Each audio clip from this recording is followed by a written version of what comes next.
honor para nosotros contar con su presencia en esta Universidad Autónoma Metropolitana, en la Unidad Xochimilco, que es Casa Abierta al Tiempo.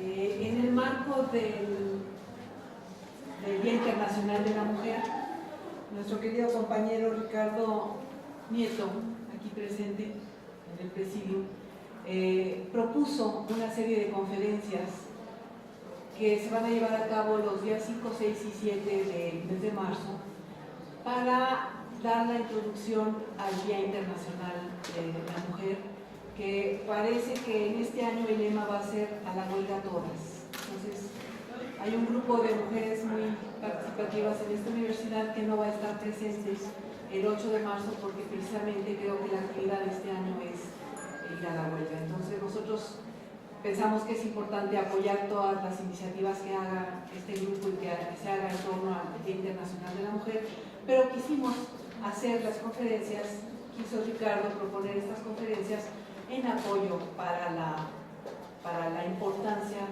para resaltar la importancia de este día. Y agradecemos la presencia con nosotros de la maestra Olivia Soria Ateche, que es la coordinadora de la Comisión de Planeación y Vinculación y Desarrollo Académico, que viene con nosotros para hacer la inauguración formal del ciclo. Y también tenemos en el presidium al maestro Mario Fausto Gómez Lamón, y más tarde se va a incorporar con nosotros el licenciado Jorge Alberto Medina Lugo para hablarnos sobre la terapia narrativa y el feminismo.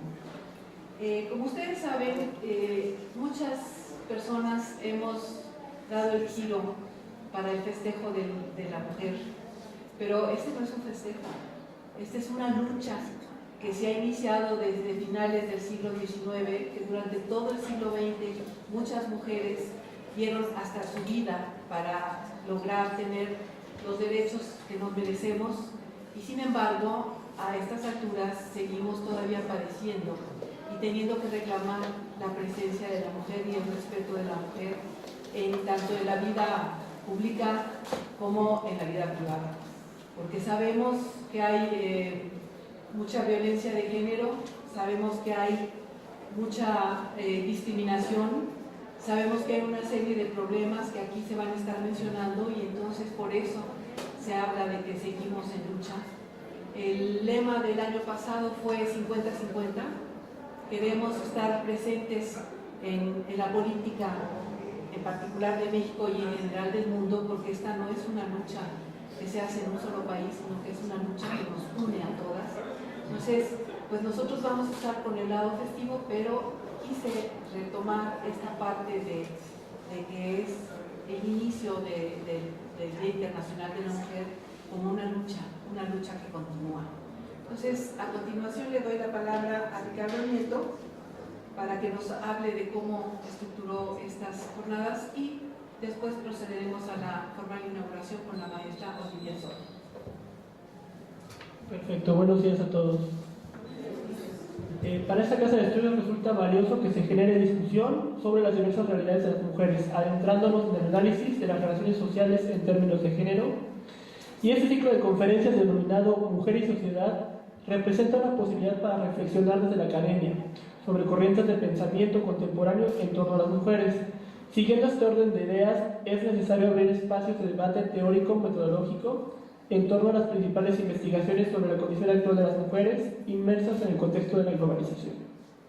Hoy en día, la mujer ejerce varios roles y es imprescindible que las mujeres se mantengan en pie de lucha. Esto con la finalidad de exigir justicia y equidad de género en las diferentes esferas de la vida social. Señoras y señores ponentes de la Coordinación de Educación Continua y a Distancia de la UAM Xochimilco, se les expresa la mayor y la mejor bienvenida el día de hoy. La modalidad de estas conferencias es la siguiente: los primeros 10 minutos es presentación general y daremos paso a cada mesa. Al final será el momento de preguntas y respuestas con un tiempo de 15 minutos y continuaremos con las siguientes mesas de la jornada. Que tengan muy buena jornada, y paso el micrófono a la maestra Soria de Coplada.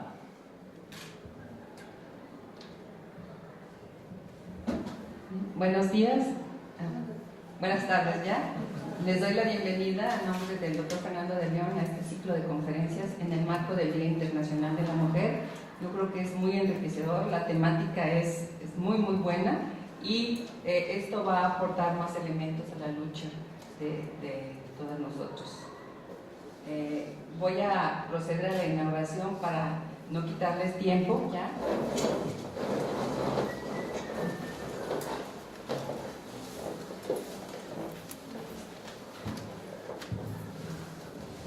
Siendo las 12:18 del día 5 de marzo, declaro formalmente inaugurado el ciclo de conferencias Mujer y Sociedad. Enhorabuena, que tengan mucho éxito.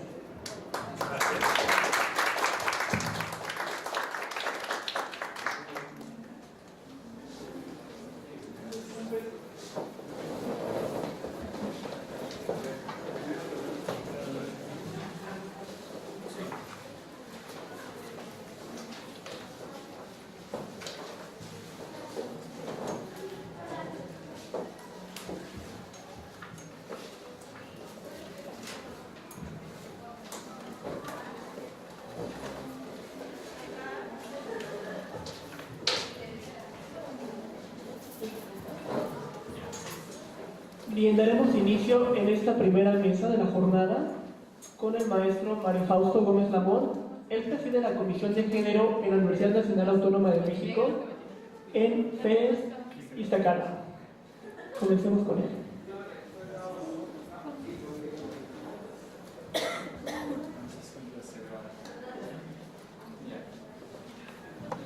¿Qué tal? Muy buenos días.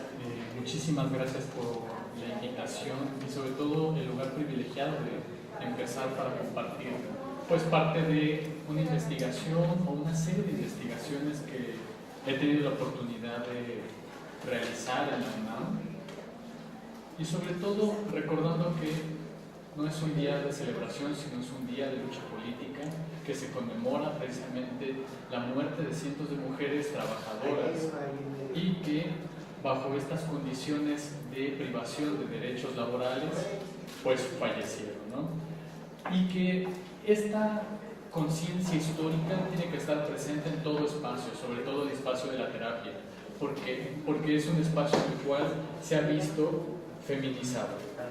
Y no una connotación negativa, sino que por esta cuestión de la construcción cultural de las emociones, ¿no? Las mujeres son quienes se les ha educado a externar más las emociones y, peor tantito, llevarlas a terapia familiar para normalizarlas, para que sean buenas madres, para que sean buenas esposas. Entonces, es una crítica que se tiene que hacer y tiene que estar presente. Entonces, sin más preámbulos, me gustaría iniciar con el título pues, más específico de esta presentación, que es Alias Quetzali, una historia de vida desde el feminismo y la terapia narrativa. Creo que sí.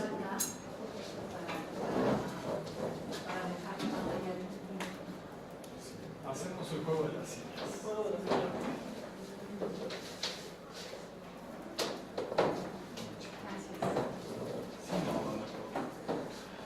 Bueno, quiero empezar por recordar a una mujer, una trabajadora doméstica, Grace Marks, que gracias a Margaret Atwood es recordada y que se hizo más visible con esta serie que apareció en Netflix que se llama Alias Grace. Injustamente, Grace Marks fue acusada de asesinar a sus empleadores y estuvo por lo menos 20 años encarcelada, y su juicio no tuvo resolución clara hasta que no fue un testimonio de un joven varón que dio fe de que él había mentido en su testimonio. Entonces 30 años de su vida quedaron en la cárcel. Entonces quisiera empezar con esa parte, con ese recuerdo. Podría ser alias Mariana o alias Juana o alias todas nosotras, que muchas veces nos vimos envueltas en el edredón que se teje por encima y por afuera de nuestras propias expectativas, deseos y necesidades. Alias es un nombre que encubre así que cubre al propio. Es el nombre que damos cuando no queremos o no podemos expresar nuestra verdadera identidad. Es una negación. Entonces, para esto hay que hacer el recorrido del feminismo. Norma Blázquez Graf, en un libro emblemático dentro del SAGE de la UNAM, trata de hacer un recorrido por la memoria y por el archivo, sabiendo que el feminismo, desde la óptica de la historiadora o del historiador, va a tener diferentes etapas. En este caso, retomar las 3 primeras olas del feminismo, ¿no? La primera, que es la que le debemos toda la lucha política que va a venir después, es el sufragio, ¿no? El sufragio, que es la mujer y la ciencia, la incorporación de las mujeres a la ciencia. La segunda ola, que es que al momento que se incorpore, se institucionaliza la perspectiva de género, da a conocer todas las situaciones en la relación entre hombres y mujeres. De ahí que tengamos aquí en México la norma oficial 046 para una vida libre de violencia, que enuncia y visibiliza que en el espacio doméstico, que se creía el espacio más seguro para las mujeres, es donde más de la mitad de la población ha muerto a manos de su pareja. Entonces vemos que la tercera ola del pensamiento feminista daba a conocer que la categoría de género dejaba al lado a otras poblaciones de mujeres, porque se pensaba en la mujer blanca, la mujer que accedió a la lucha política, la que pudo salir de ese espacio, ¿no? Pero se dejaban de lado las mujeres trabajadoras domésticas, las mujeres negras, las mujeres indígenas, las mujeres transexuales, las mujeres lesbianas. Entonces, en ese pensamiento del binomio de la categoría de género, dejaba de lado a un espacio más grande de mujeres, una serie de historias que no estaban visibles. Entonces, el glosario básico que necesitamos en todos los lugares de la ciencia tiene que ser un glosario ético y político. De ahí es importante entender las categorías de igualdad, libertad, autonomía y voluntad, que muchas veces en el espacio de la práctica terapéutica se olvida. ¿Por qué? Porque lo más importante es la técnica. La técnica es sacar a la persona de una situación difícil, entonces no nos ponemos a reflexionar la importancia de estos términos. Por ejemplo, ahora que estamos en una situación política de elecciones, tenemos que comprender que cuando se anuncia ya hemos logrado la igualdad, ¿a qué se está refiriendo la persona? Es una categoría relacional, es una comparación entre quienes ya acceden a derechos y quienes no lo tienen. De igual forma, la libertad, la autonomía y la voluntad. No me voy a poder detener como quisiera. Entonces, Judith Butler escribió un libro que se llama Mecanismos psíquicos del poder. Aquí problematizan... Me lo acerco más, me alejo. Es que tiene truco. Ahí está. Bueno, Judith Butler en este libro lo que trata de problematizar es aquello que nos cuesta tanto trabajo a los terapeutas. ¿Por qué las mujeres regresan con esta persona, su pareja, que es un opresor, que es violento y que puede atentar contra su vida? Cuando hablamos de estos mecanismos, hablamos de esta constitución de un sujeto que en el espacio y la cultura ha sido domesticada domésticamente, la han domesticado y ha creado una serie de ideas relacionadas a que su única esperanza de vida es casarse con un varón o estar con alguien.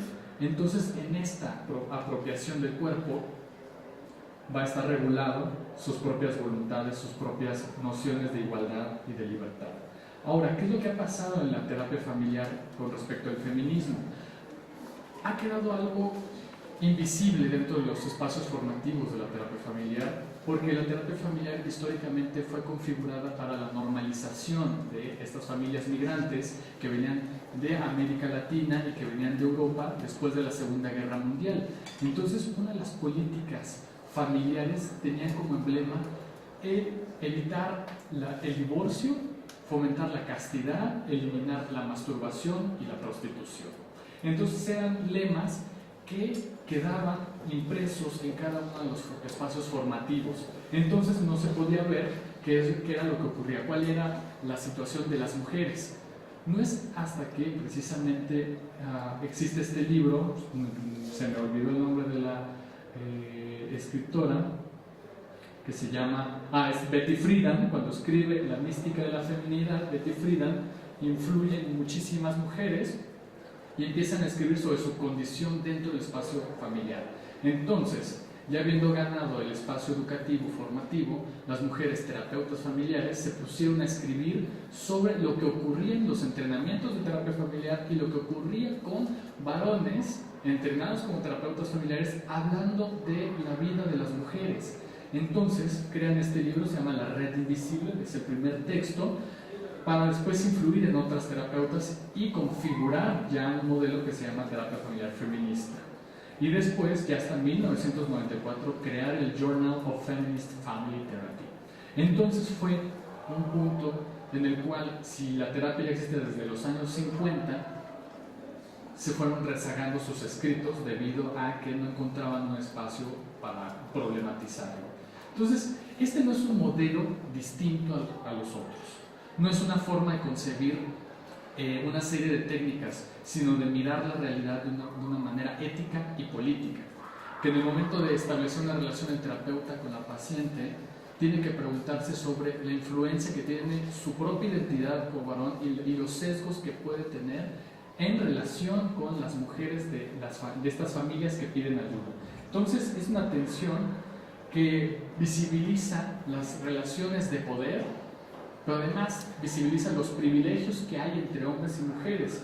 Analiza las causas socioeconómicas y culturales de estas situaciones y valora la experiencia de las mujeres. Es decir, como lo que ha ocurrido ahora con el cambio del sistema penal acusatorio, donde es importante escuchar el discurso de las mujeres, no tomarlo como una situación patológica, una situación en la cual está influida por las hormonas, ¿verdad?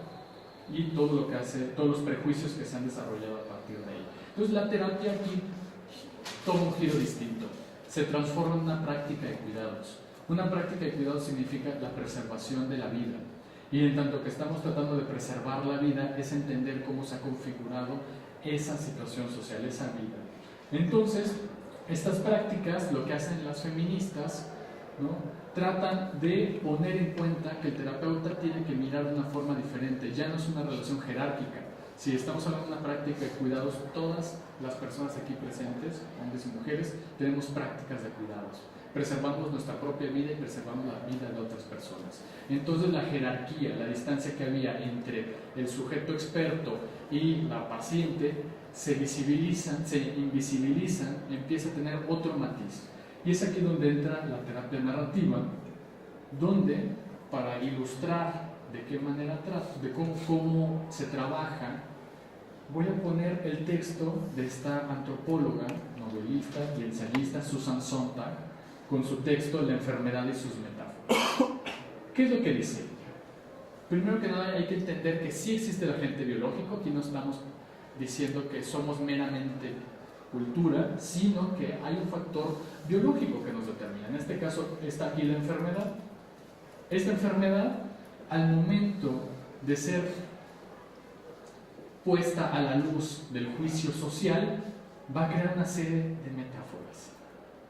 Es decir, ¿qué decimos de la persona que vive con cáncer a la persona que vive con SIDA? ¿Qué metáforas vienen a la cabeza en el momento que pensamos que alguien tiene cáncer y alguien tiene VIH o tiene SIDA? A eso se refiere. Se refiere que el componente social construye un imaginario sobre aquella persona que vive una condición de salud y configura una serie de etiquetas. Estas etiquetas construyen identidad. Esta persona, Luis, Juana, Mariana, pierden el nombre para llamarse el sidoso, el que tiene cáncer o el canceroso, y eso hablando específicamente por parte de los prestadores del servicio de salud. Entonces es la construcción de una identidad a partir de una imposición social, a partir de una situación determinada. Entonces eso lo vamos a llamar una historia dominante hegemónica, en la cual ciertos grupos sociales se van a ver más vulnerados de tener una cierta condición de salud y que se va a configurar una identidad, una etiqueta, una metáfora de ellos mismos.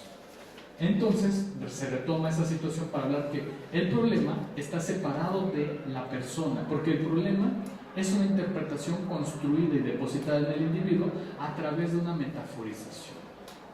¿Sí? ¿Me siguen hasta acá? Si no, ahorita me hacen sus preguntas. Entonces tenemos el problema que es construido socialmente y ¿qué tenemos que hacer? Deconstruir. ¿Cómo lo deconstruimos? ¿Cómo llegamos a un punto en el cual esta metáfora que ha configurado mi sentido de identidad, mi sentido de pertenencia, ha hecho lo que decía Judith Butler, ¿no? Un estado de sujeción, un estado en el que yo ya me siento sujetado o sujetada a un principio, como por ejemplo la maternidad, pensando en un caso en específico de una chica que haya perdido pues, un producto a partir de un aborto espontáneo, y la metáfora social la criminalizará. Y ella va a sentir que es responsable de ese aborto espontáneo y la culpa la va a vivir de una manera más intensa. A eso es a lo que nos referimos. Entonces tenemos que deconstruir ese tipo de problemas, visibilizando que son construidos socialmente y son depositados por medio de etiquetas sociales, cada uno de los problemas. El lenguaje es tan amplio que ha configurado, ha construido una palabra para cada cosa. Todo tiene una situación femenina o masculina. Entonces es aquí donde la terapia narrativa, una de nuestras herramientas feministas va a ser este libro. No sé si estuvieron al tanto de su publicación del año pasado, Cuentos de Buenas Noches para Niñas Rebeldes, donde si la metáfora dominante nos dice que las mujeres tienen que ser quietas, ecuánimes, dóciles, con una aspiración a la maternidad, esta va a ser nuestro instrumento para deconstruir las historias dominantes, y que son historias de mujeres que existieron y existen. Entonces, en esta línea del tiempo, brevemente les quiero compartir cómo se trabajó con Quetzali. Quetzali es un nombre, nuevamente hay que recordar, es el alias que protege a esta mujer. Por ética se ha cambiado parte de su historia y se ha cambiado precisamente su nombre para protegerla a ella. Entonces, lo que trabajamos son diversas actividades para deconstruir el problema, para deconstruir su vivencia con respecto a la violencia. Entonces, no sé cuánto tiempo tenga. Sí. Bueno, para poderles leer un poco de qué manera construimos la historia de las personas que llegan a este espacio terapéutico. Porque la forma incluso de redactar un expediente clínico gira de una manera diferente, gira en torno a la vivencia de la persona y no a la detección de síntomas y dar diagnósticos. Y bueno, voy a empezar. Quetzali, de 45 años, es una mujer excepcionalmente talentosa. Su habilidad para el dibujo la condujo a estudiar diseño y comunicación visual, profesión que la ejerce hasta el día de hoy. Ella había nacido en una familia humilde y tradicional de la Ciudad de México. Su padre, Tonatiuh, de 68 años, un hombre frío y nada afectivo, continuamente le decía que le chocaba que hiciera cosas de hombre, como estudiar y trabajar en lo que es el diseño.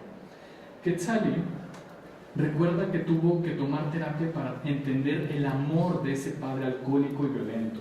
Su madre, Shelha, una mujer de 65 años, dedicada a la enfermería, le inculcó que las necesidades de los hombres son primero al de las mujeres, pues hasta el día de hoy su madre cuida de su esposo Tonatiuh. Su madre, Shelha, una mujer dedicada a la enfermería, le inculcó que las necesidades y de su hijo menor de 43 años, Yared. Quetzali, durante su adolescencia y parte de su vida adulta, entendió los privilegios de los hombres, pues su padre se le permitía ser violento y nadie le podía decir nada, al igual que su hermano, que siguió los mismos pasos que su padre, pues también es violento y alcohólico. Quetzali formó una familia con Yuma, un hombre que conoció al terminar sus estudios de diseño y comunicación visual.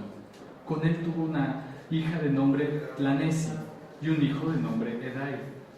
Esta relación con Yuma, Quetzali la recuerda como tormentosa y dolorosa, que al día de hoy le trae malos recuerdos, pues el divorcio para ella no era una opción, pero la tuvo que elegir debido a la violencia que vivió con Yuma. Después de haberse separado, Quetzali conoció al joven Tishok, con quien tuvo una pequeña niña de nombre Hatsiri. Sin embargo, esta relación no fue la mejor para las dos, pues aunque Quetzalí le apoyó en sus estudios, Tizoc prefirió romper su corazón para salir con otras personas. Él sentía que no podía crecer como una persona al lado de una mujer con hijos y adulta. Quetzalí narra esa historia con dolor y culpa, emociones que la condujeron a buscar ayuda profesional. Ella durante mucho tiempo estuvo en tratamiento psicoanalítico. Sin embargo, afirma con dolor que la culpa crecía al estar con alguien tan frío que solo la cuestionaba, que no solamente la cuestionaba, sino que hasta la hacía sentir humillada. Quetzalí sintió que debía buscar ayuda por otra parte, hasta que un amigo cercano a ella le recomendó buscar otro consultor. Entonces, su familiograma nos puede servir para entender esta narrativa, esta experiencia de vida marcada por la violencia y empezar a plantearnos una serie de problemáticas. Cuando hablamos de la externalización de nuestra propia identidad, es aprender a configurar cuáles son los elementos que la constituyen.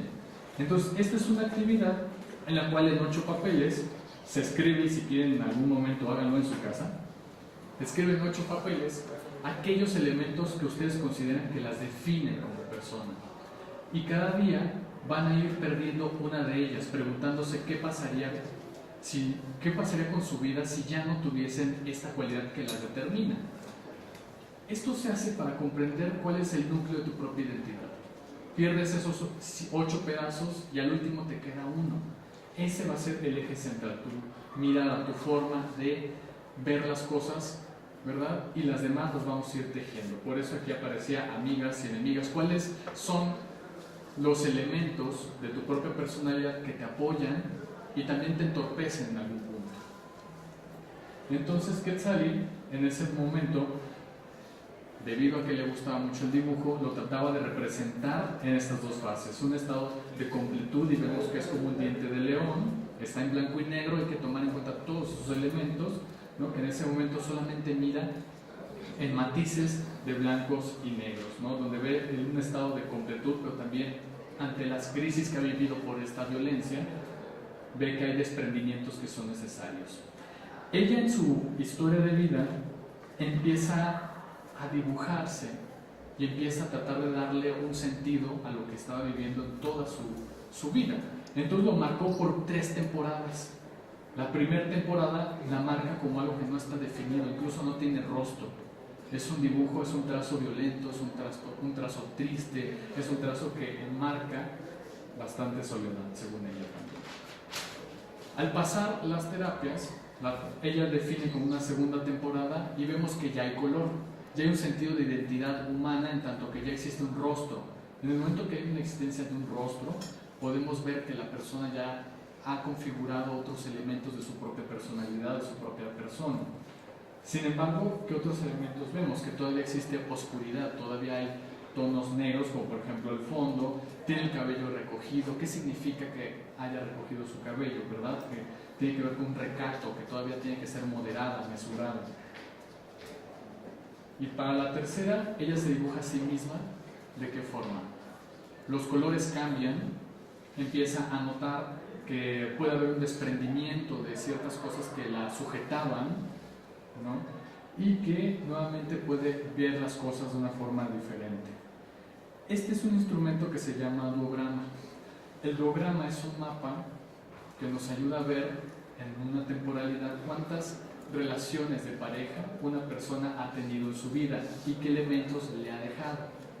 Entonces aquí lo que notábamos era que Quetzalí lo que veía es de que su primer pareja la marcó bastante porque era mujeriego, ególatra, manipulador, mentiroso, y que podía ver a través del tiempo un patrón en el cual se topaba con hombres con el mismo perfil. Y aquí pudiera el terapeuta irse con el primer prejuicio, decir que no tiene la culpa el coche, sino que es el conductor. Pero ¿qué tal si te dieron un coche defectuoso en primera y tú, con lo que puedes, arrancas ese coche?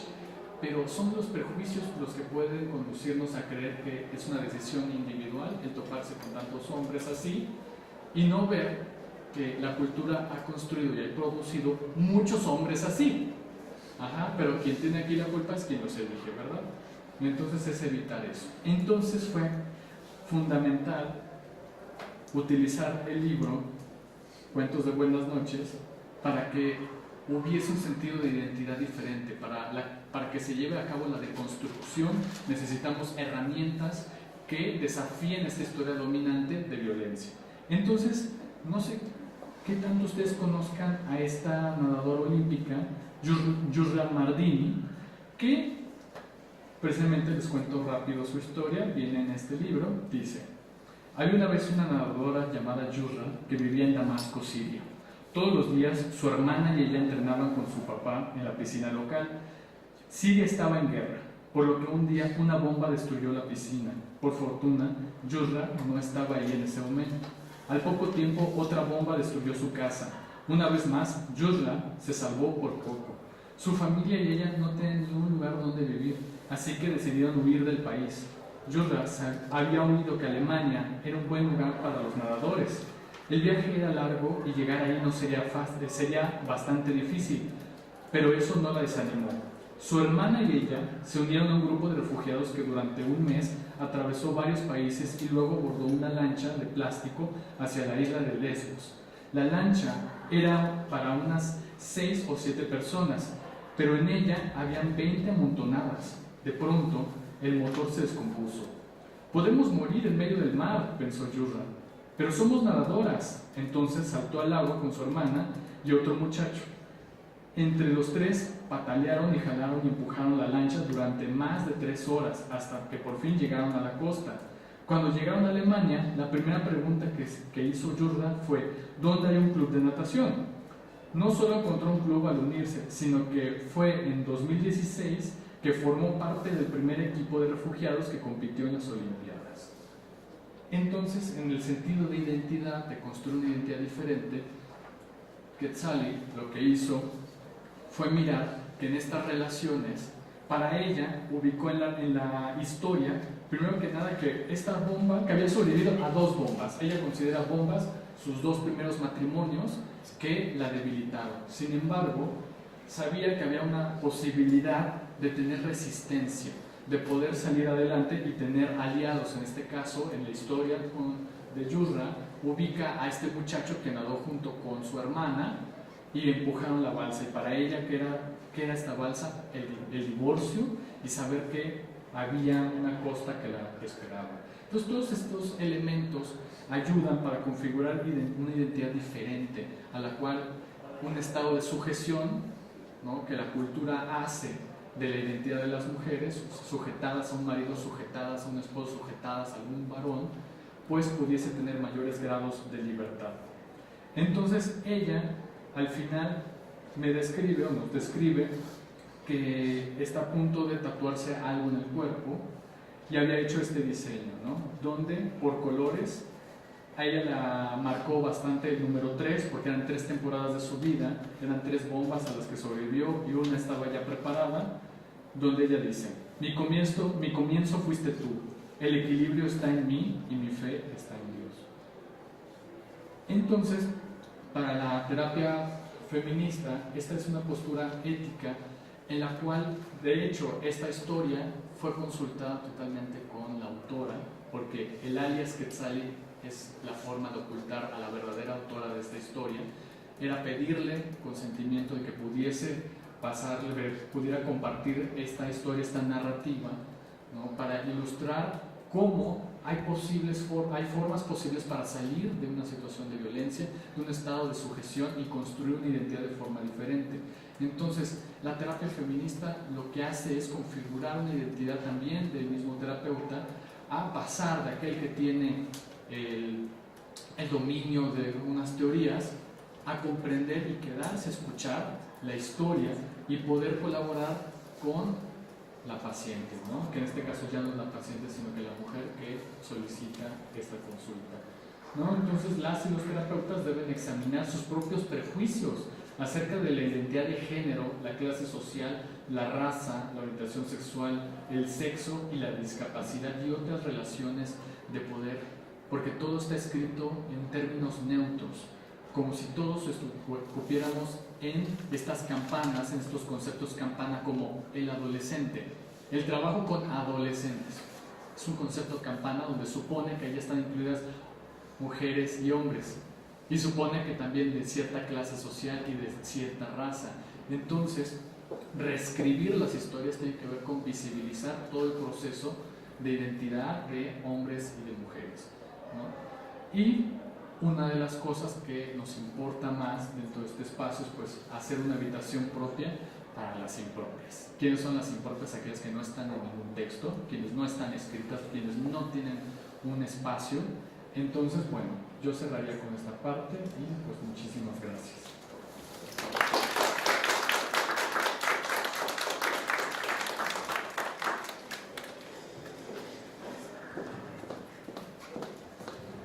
Agradecemos al maestro Mario Fausto Gómez y damos la palabra al licenciado Jorge Alberto Medina Lugo. Él es profesor en UAM Iztapalapa, UAM Xochimilco, Universidad Autónoma de la Ciudad de México y la UNAM. Él colabora actualmente en el libro Neurociencias en el Sistema Modular y ha sido asesor de múltiples tesis en la UNAM y en la Universidad Autónoma de la Ciudad de México. Se especializa en temas de educación, deporte, género, neurociencias, ética, valores humanos y manejo de emociones, entre otros. Demos la bienvenida al licenciado Medina Lugo.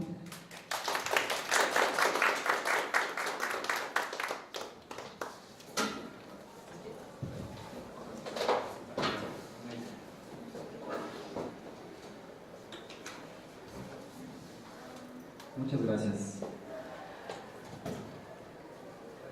Agradezco la invitación. Es para mí un placer estar aquí con ustedes y compartir un poco de todo lo que hemos venido trabajando en temas y contextos que tienen que ver con el Día Internacional de la Mujer. Agradezco la invitación al licenciado Ricardo Alberto. Agradezco a la persona que me antecede porque me ha preparado, me ha dejado la mesa puesta, ¿no?, para lo que yo he venido a hablar con ustedes. Lo que yo vengo a hablar con ustedes es un poco de un proceso de enunciación. El proceso de enunciación que viene a forjar un proceso identitario en un espectro de lo social y en un espectro de lo psíquico.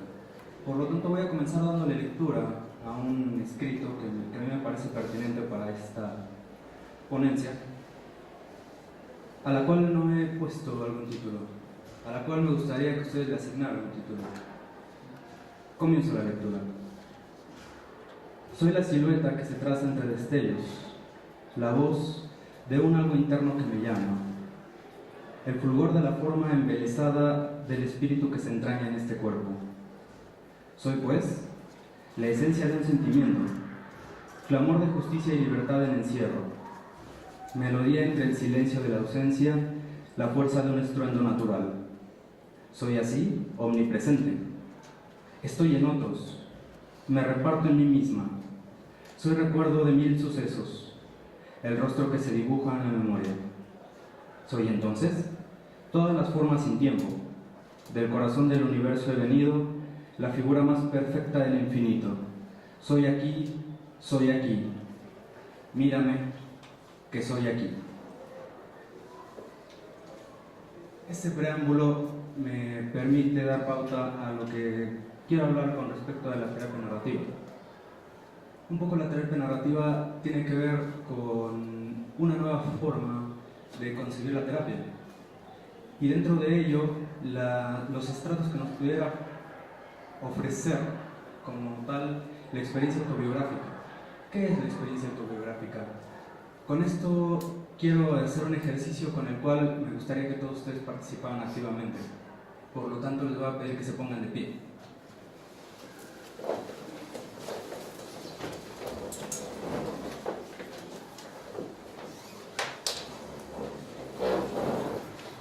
Muy bien. ¿Se oye bien mi voz?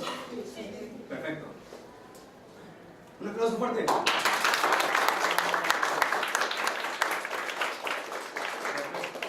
Muy bien.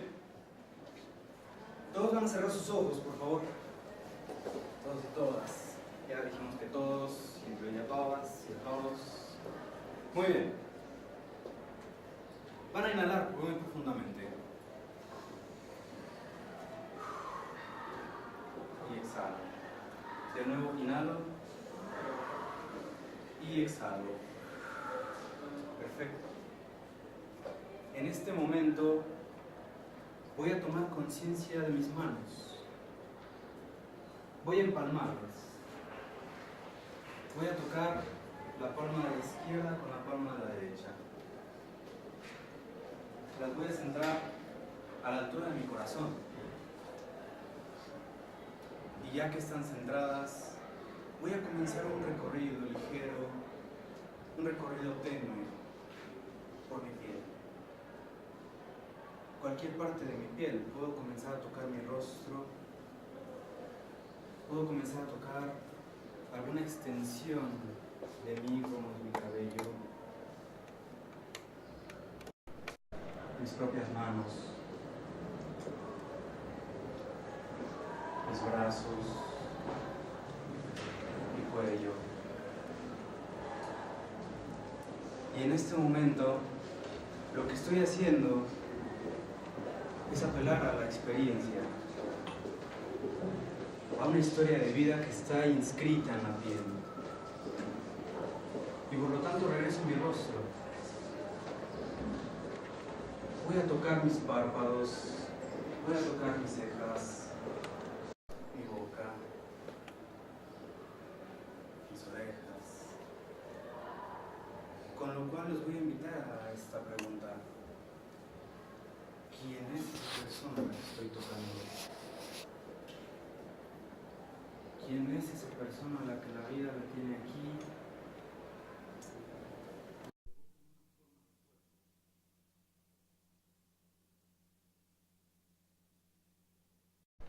Y entonces otra vez regreso a mi rostro. Y entonces voy a identificar por medio de mi tacto a esa persona que estoy tocando. A esa persona que no es ajena a mí. A ese cuerpo que me configura a partir de toda la experiencia de vida que tengo.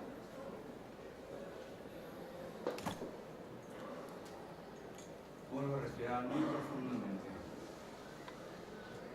Y exhalo.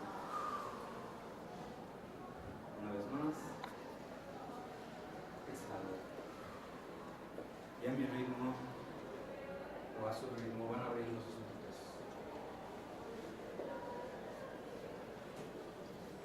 Excelente. Muy bien, dense un aplauso. Muy bien, tomen asiento, por favor.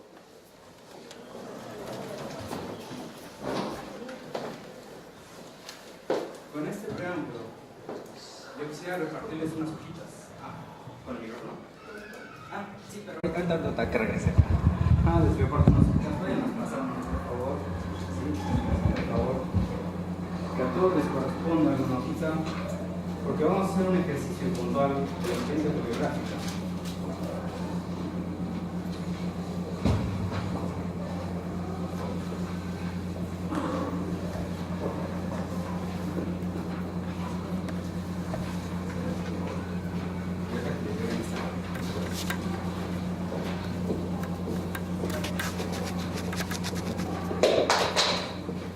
Muy bien.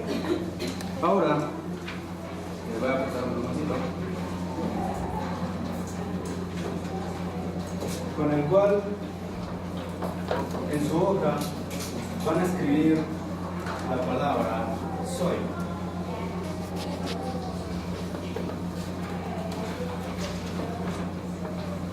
En grande de preferencia.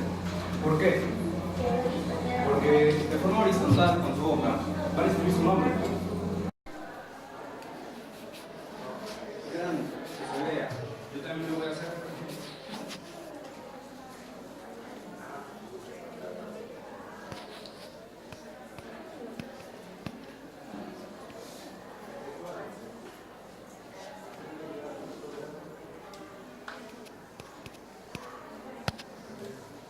Bien, ¿se ve el ejemplo? Está en amarillo, pero... Por favor.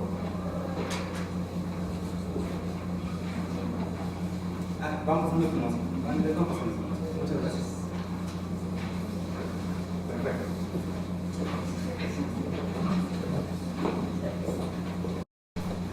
Muy bien.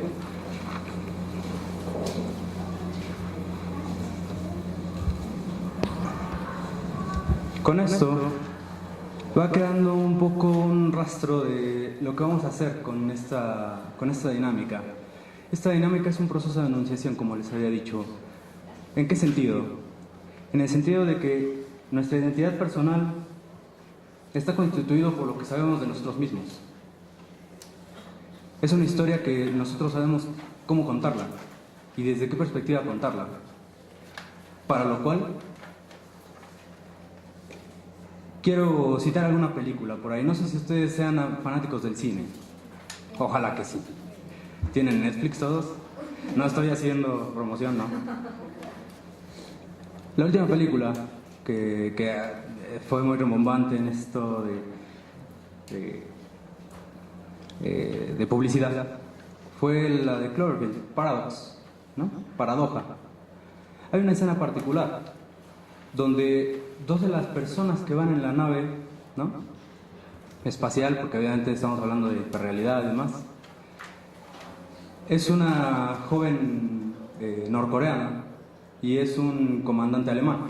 Y entonces el comandante alemán le dice: es que tú tienes que hacer esto porque yo lo digo.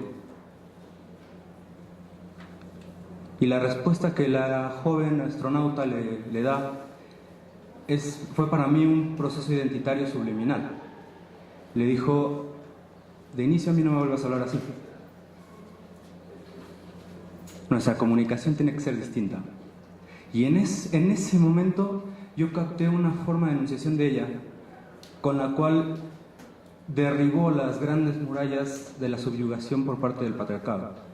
Si lo queremos ver desde esa compleja esfera, ella no necesitó alzarle la voz, no necesitó ejecutar la violencia o la agresión como él, sino que se enunció desde una postura de: a mí no me hables así.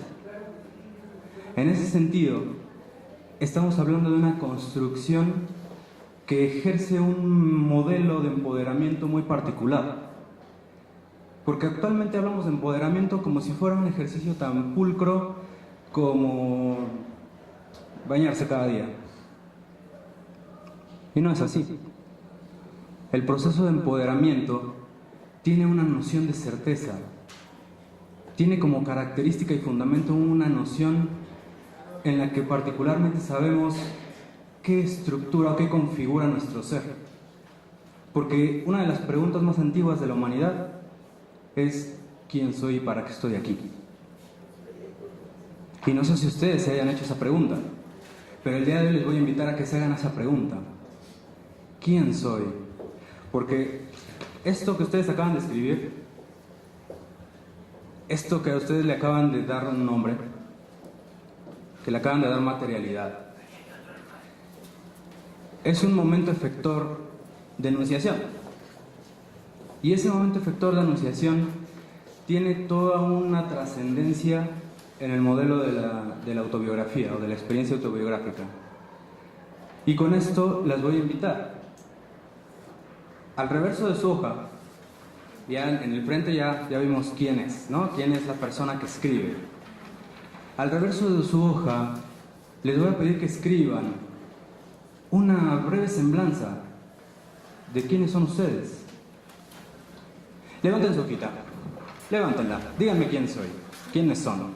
Aquí yo veo a Lorena, ella es Lorena, se ha enunciado como Lorena, Beatriz, Nelly, Yoko, Vero, Eduardo, Jimena, Amalia, Fabis, Concepción, Isabel, Joana, hasta allá atrás Magali, Ricardo, Daniela, Victoria, Eli, Yuridiana. Perfecto. Ya están enunciados, ya están enunciadas.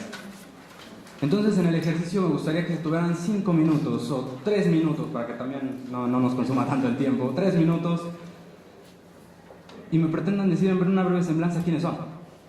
¿Quién soy?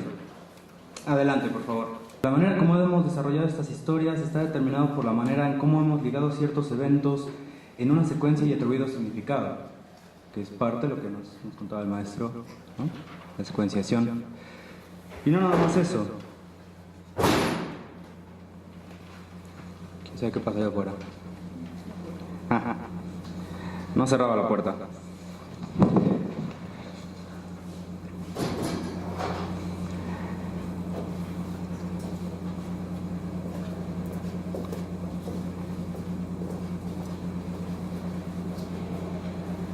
Evidentemente, para narrar o para contar alguna historia vívida, ¿no?, necesitamos de un espacio, necesitamos de un tiempo. Ustedes lo determinan.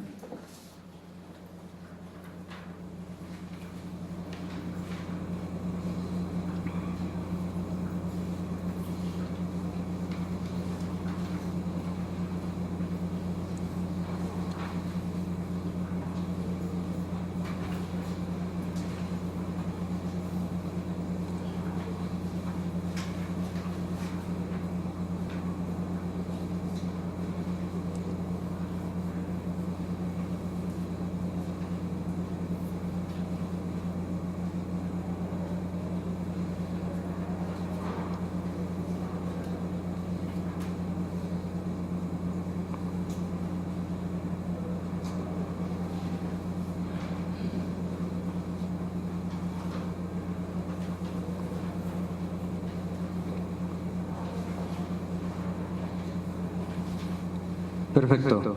Váyanle dando 3 puntos suspensivos. Lo acabamos en casa, ¿no? Y me lo mandan por WhatsApp para que lo hicieron. ¿Qué pasaría si en este momento yo les dijera que lo que acaban de hacer lo tienen que rehacer con otra perspectiva? Lo tuvieran que hacer desde otro punto de vista. Desde un punto de vista cualquiera, llamémoslo así. Pudiera ser desde un punto de vista de empoderamiento. Esa persona que escribe es una mujer empoderada, un hombre empoderado. Y repito, ¿qué es el empoderamiento? ¿Qué se imaginan que es el empoderamiento? Tenemos una leve noción. La teoría está. Nosotros podemos inclusive googlear empoderamiento, ¿no?, aquí en la computadora con el link, y viene una jerga lingüística bastante compleja. ¿A qué tenemos que atribuir el empoderamiento? A la noción de certeza de quiénes somos. Esa noción de certeza es la que cambia completamente nuestra noción de relaciones con el otro.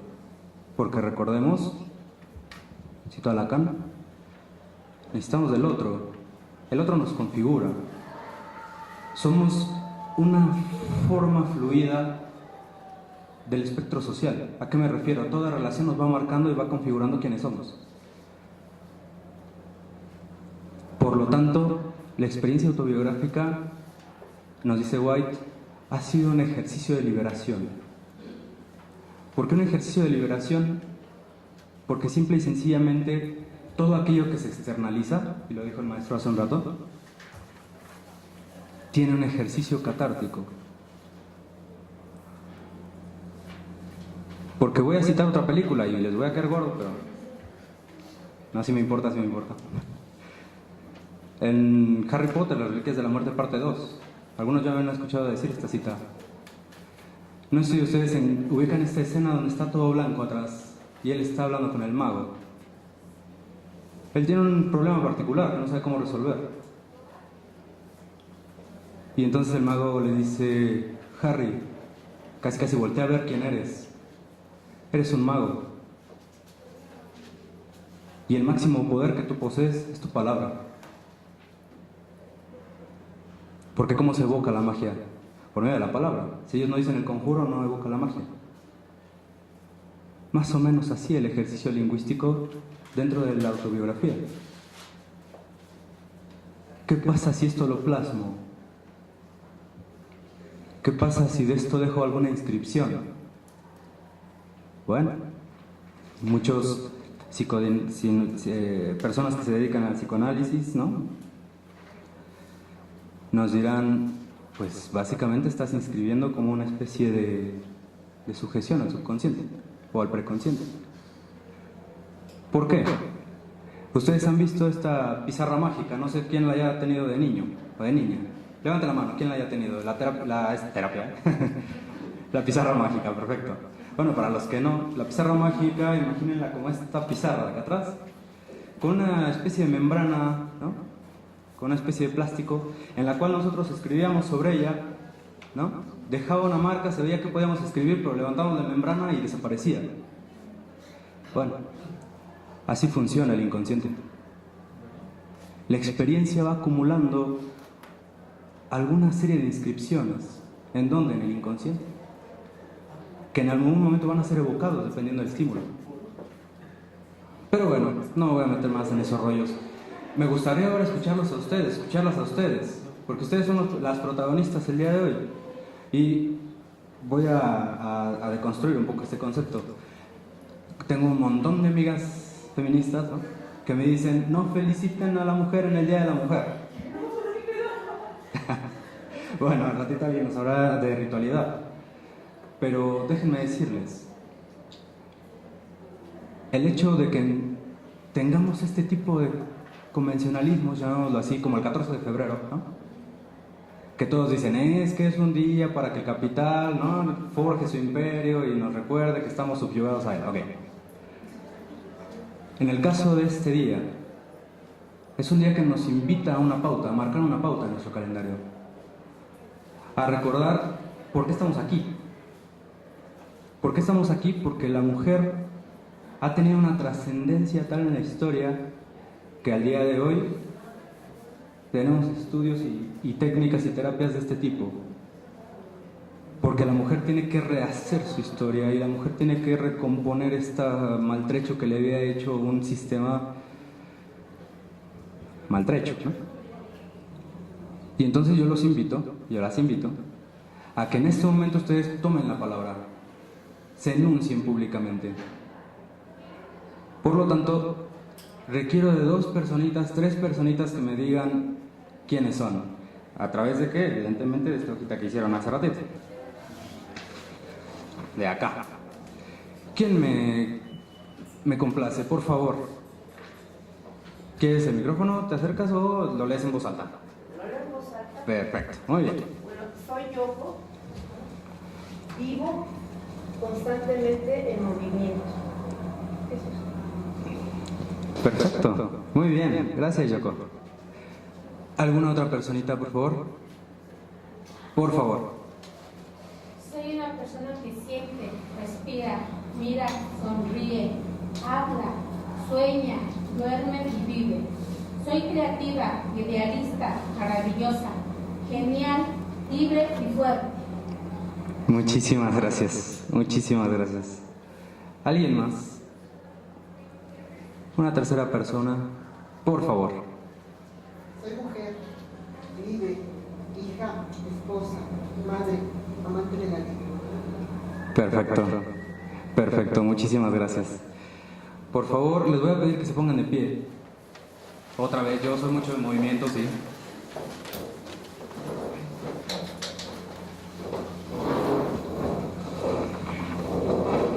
Y entonces aprovechemos este espacio para enunciarnos simbólicamente.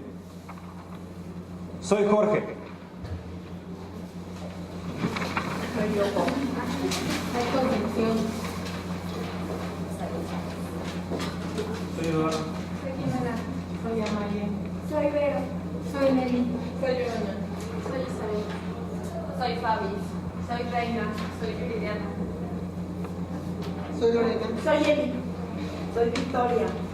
Soy María. Soy Luz. Soy Cianya. Soy Magali. Soy Daniela. Soy Karina. Hola, buenas tardes, soy Ricardo. Gracias, Ricardo. Soy Luz. Perfecto, dense un gigante aplauso. Muchísimas gracias.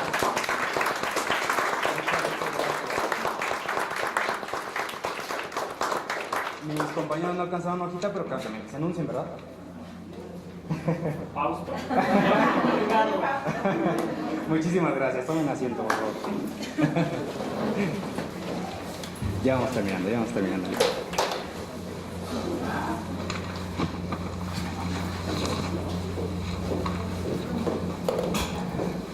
Con este ejercicio, a mí me gustaría que ustedes le den continuidad. ¿A qué me refiero con le den continuidad? White y Epson han encontrado hallazgos bastante interesantes en cuanto a su investigación longitudinal. ¿Qué tipo de hallazgos han encontrado? que las personas que tienen un ejercicio permanente de autobiografía o de experiencia autobiográfica van encontrando esa noción de certeza a la cual apelamos. Porque déjenme decirles, y les voy a poner un ejemplo que normalmente sucede en el aula, porque les recuerdo un poquito, trabajo temas de educación y cosas semejantes a esto. Acuden a mí algunos chicos, algunas chicas, que me dicen: oiga, profe, es que a mí me cuesta hablar en público, es que a mí me da un miedo terrible pararme frente a las personas y hablar.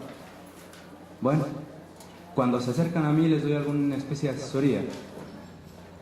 Lo primero que busco, más allá de enseñarles a hablar y más allá de cualquier cosa, es que tengan una noción de certeza de quiénes son. Porque esa noción de certeza te configura en un pilar de seguridad que no importa, inclusive si te equivocas, si estás seguro de esa noción de certeza. Por lo tanto, uno de los ejercicios que anteceden y fortalecen el empoderamiento es la noción de certeza, con lo cual reitero mi invitación, la acaban de tarea, me la mandan por WhatsApp y nos vemos aquí en la siguiente sesión. Muchísimas gracias.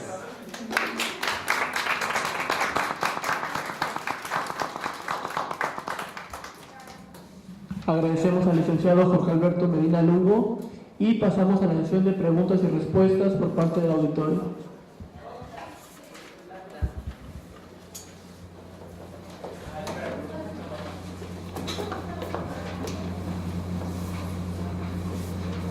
Quiero hacer una pregunta al George. Lo que pasa es que Sí, Ricardo. yo, a diferencia de la manera de las tres mujeres que expresaron quién son en relación a la noción de certeza, yo ahorita estoy así como que en duda, ¿no? En duda porque, bueno, espero que no sea parte de mi ego, pero yo escribí para fortalecer esos pilares de la noción de certeza. Yo escribí más o menos, me vi en todas las etapas de mi vida en lo que yo he hecho. Soy egresado de la licenciatura en hidrobiología en la Universidad Metropolitana de Iztapalapa. Terminé una maestría en administración con la corriente de negocios. Canto ópera.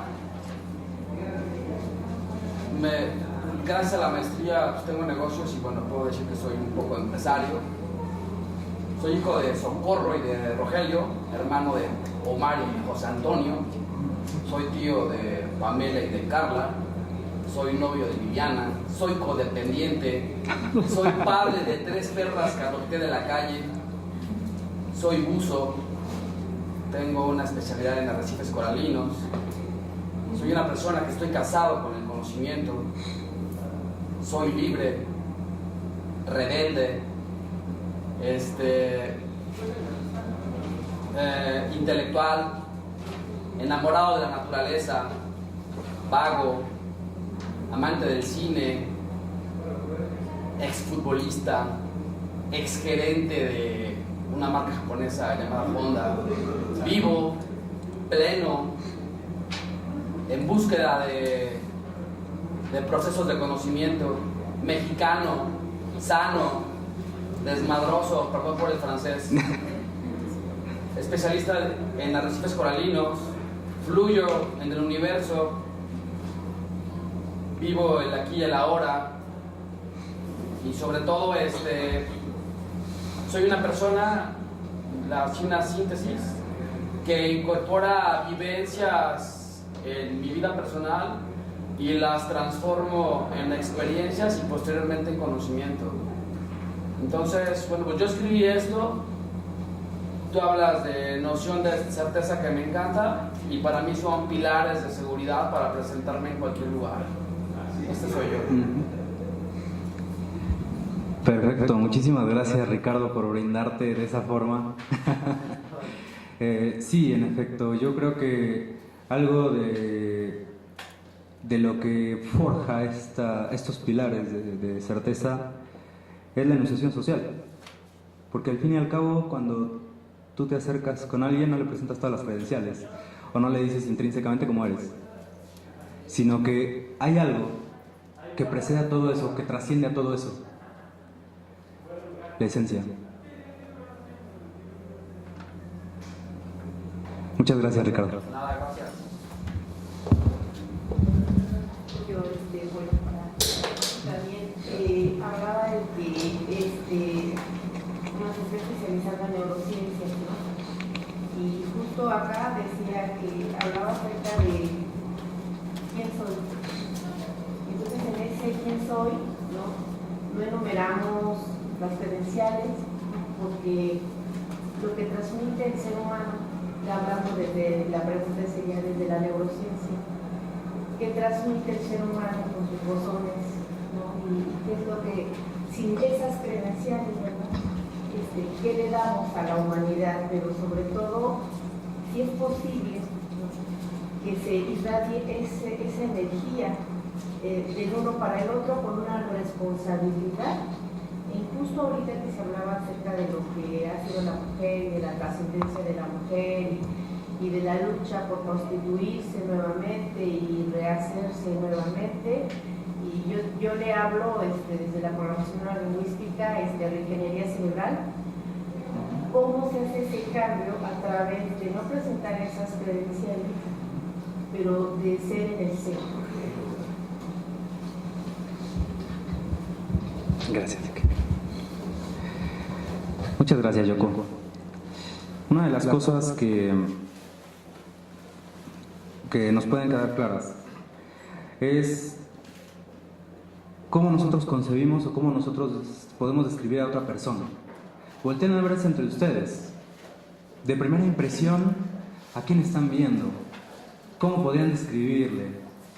¿Qué tipo de esencia está evocando esa persona con su simple lenguaje corporal estático, llamémoslo así?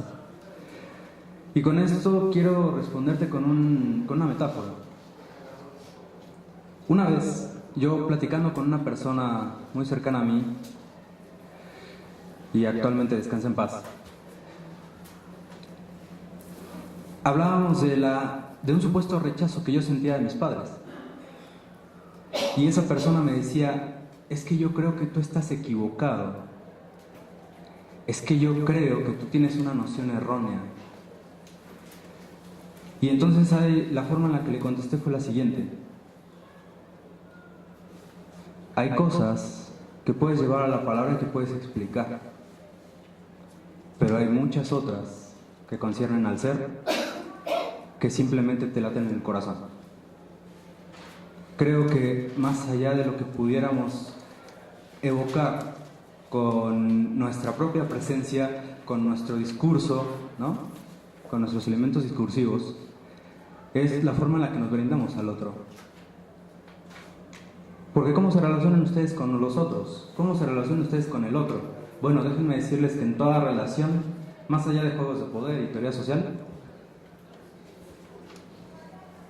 se pone en juego nuestra moral y nuestros valores humanos.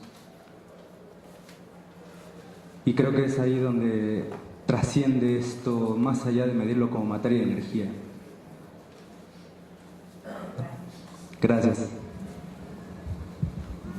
¿Alguien más?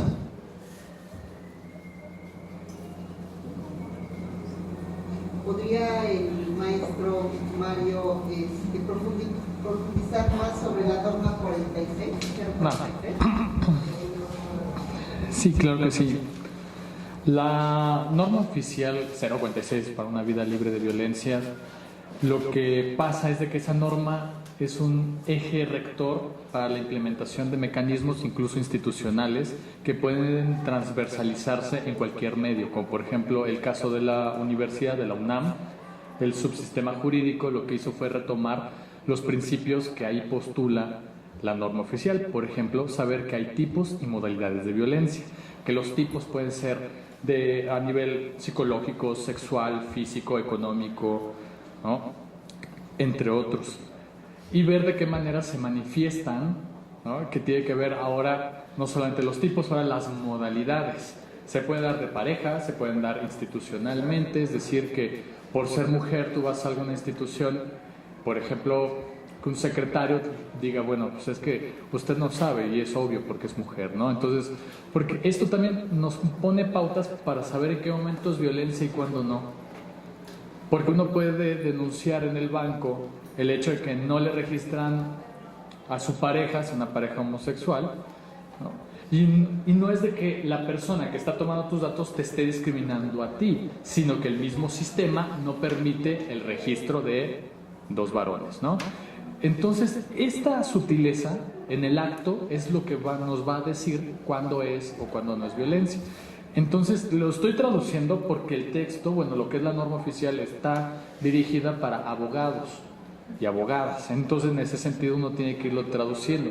Pero cada institución retoma la norma oficial en esta particularidad de saber que hay modos, ¿no? Y hay tipos de violencia que tienen una operacionalización y que están en función del acto, ¿no? De esta intención. Porque el hecho de rozar una rodilla o tocar el hombro, eso no es violencia, hasta que se sepa bien cómo fue el acto, ¿no?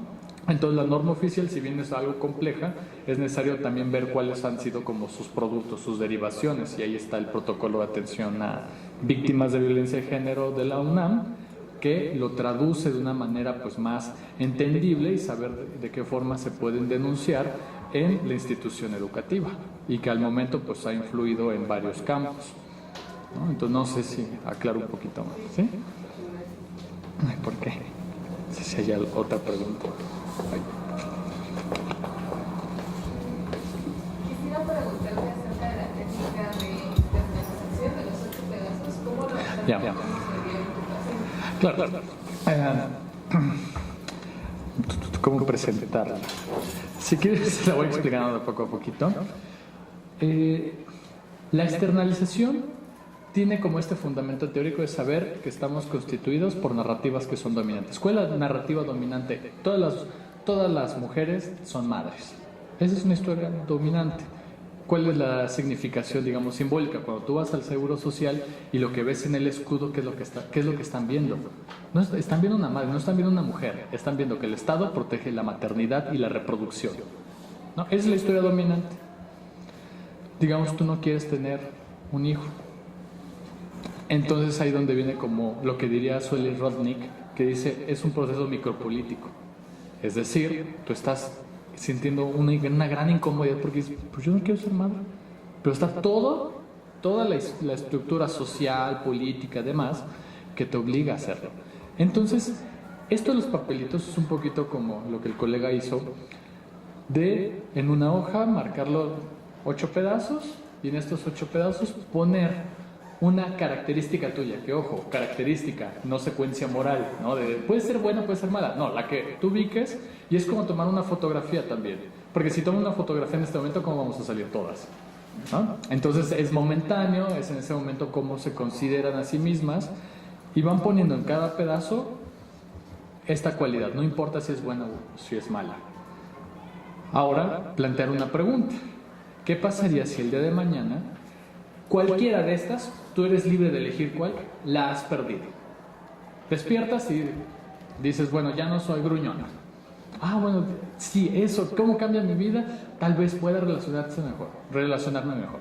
Entonces te vas a dar cuenta que al paso de la semana, de los días, tal vez fuiste eliminando cosas negativas de ti, pero que te constituyen. Cuando te queda solamente una, ese es, digamos, el eje central, lo que el mismo Kant diría, cuál es el imperativo categórico que rige toda tu toma de decisiones, ¿no? Ese es un imperativo, es a partir, digamos, que tú te quedas con la tarjeta que dice amistad, a partir de lo que tú valoras de la amistad, es lo que va a regir tu tomas de decisiones, y todas las demás se convierten, pues, en bracitos, ¿no? Lo que vendrían siendo los categóricos hipotéticos.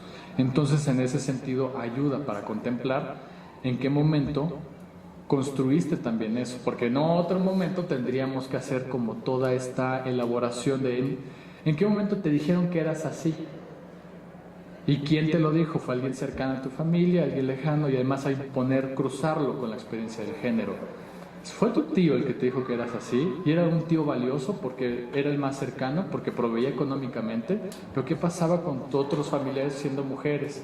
¿Había la misma posibilidad que interactuaran contigo de esa manera? Entonces, es más amplio que solamente presentar la fotografía, ¿verdad? Sin embargo, es como toda una elaboración que, pues de hecho, la hacemos de forma secuencial, ¿no? En una sesión completa es dedicarnos a eso. Incluso hay quienes les es muy doloroso romper el papelito y dejar uno, soltar algo de tu propia identidad, y eso me está diciendo muchísimo, nos está diciendo muchísimo de ti, ¿no? Que tal vez has vivido muchísimas pérdidas y no puedes soltar, una serie de hipótesis narrativas ahí dominantes si gustan, pero que tal vez tengan una explicación, pero lo más importante es cómo se explican ustedes su propia vivencia, ¿no? Entonces, no sé si contesto. Y también ahí podría trabajarse las polaridades. Muy bien, sí, pudiera ser, ver de qué manera te observas, porque hay gente que ve puras cosas negativas, las 8 cosas negativas, y dijo, qué bueno, yo no me quedo ni con una, ¿no? Me liberé de esas 8, y se cuentan una historia totalmente diferente. Pero aquí el asunto es como lo que hace Michel Foucault.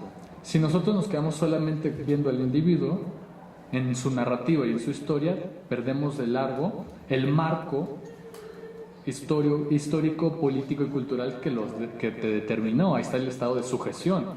Entonces no eres un ente libre, sino que esto que tú con lo que te estás quedando hay que situarlo en 3 líneas de tiempo: personal, familiar y político.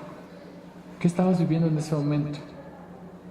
Entonces, pues sería necesario pues que hiciéramos el ejercicio y quizás ir trazando como estas líneas de tiempo, ¿no? Para estar explorando, pero estamos constituidos por ese marco sociopolítico, ¿no? Incluso estar aquí tiene que ver con una cuestión política, ¿no? Entonces, es como una reflexión de ese nivel, no verlo particular.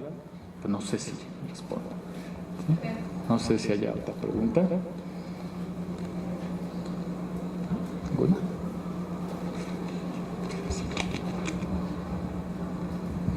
Perfecto, pues sería todo por esta mesa. Un fuerte aplauso, por favor.